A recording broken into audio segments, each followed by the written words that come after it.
আসসালামু আলাইকুম রহমতুল্লাহ। আশা করি আপনারা সকলে আল্লাহ তাআলার রহমতে ভালো আছেন। আজ আমি আলোচনা করব দোয়া কবুল হওয়ার 3টি আমল সম্পর্কে। তো চলুন আমরা জেনে নেই হাদিস ও কোরআনের আলোকে। কোরআনের আয়াত ও নবীজির হাদিস দ্বারা প্রমাণিত দোয়া হলো গুরুত্বপূর্ণ ইবাদত। দোয়া কবুলের জন্য কিছু শর্ত রয়েছে। অনেক মানুষ বলেন, আমি তো দোয়া করি কিন্তু আমার দোয়া কবুল হয় না। আল্লাহ তাআলার কাছে দোয়া কবুল হওয়ার জন্য বেশ কিছু শর্ত রয়েছে। 1. হালাল উপার্জন। হালাল উপার্জন দোয়া কবুলের প্রধান শর্ত।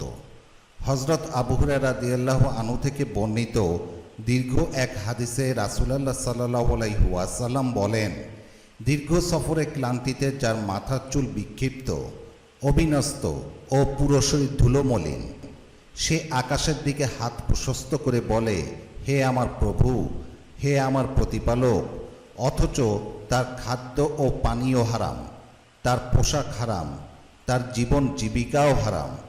এমত অবস্থায় তার দোয়া কিভাবে কবুল হতে পারে? সূত্র তিরমিজি, হাদিস নম্বর 2989। 2. হতাশ না হওয়া ও তাড়াহুড়া না করা। দোয়া করলে আল্লাহ বান্দাকে কখনোই ফিরিয়ে দেন না।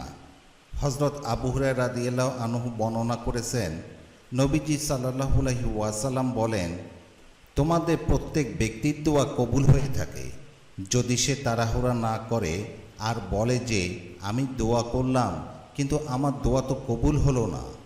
সূত্র বুখারী, হাদিস নম্বর 6340, মুসলিম, হাদিস নম্বর 2735। 3. আল্লাহর উপর বিশ্বাস ও আস্থা নিয়ে দোয়া করা। হযরত আবু হুরায়রা রাদিয়াল্লাহু আনহু বর্ণনা করেন, নবীজি সাল্লাল্লাহু আলাইহি ওয়াসাল্লাম বলেছেন, তোমরা আল্লাহর কাছে কবুল হওয়ার পূর্ণ আস্থা নিয়ে দোয়া করো। জেনে রেখো, আল্লাহ অমনোযোগী ও অসার মনের দোয়া কবুল করেন না। সূত্র তিরমিজি, হাদিস নম্বর 3479। দোয়ার কিছু আদব আছে, সেদিকেও লক্ষ্য রাখতে হবে। পবিত্রতা অর্জনের পর দোয়া করলে আল্লাহ তাআলা সেই দোয়া কবুল করবেন। বিনয়ের সঙ্গে দুহাত তুলে দোয়া করা, মিনতি ভরা কণ্ঠে দোয়া করা। মিনতি ও নম্রতার সঙ্গে দোয়া করলে তা ইবাদত হিসেবে গণ্য করা হয়। আল্লাহ তাআলা আমাদের সকলকে পবিত্রতা অর্জন করে দোয়া করার তৌফিক দান করুন।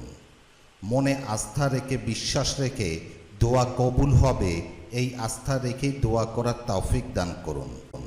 আমিন।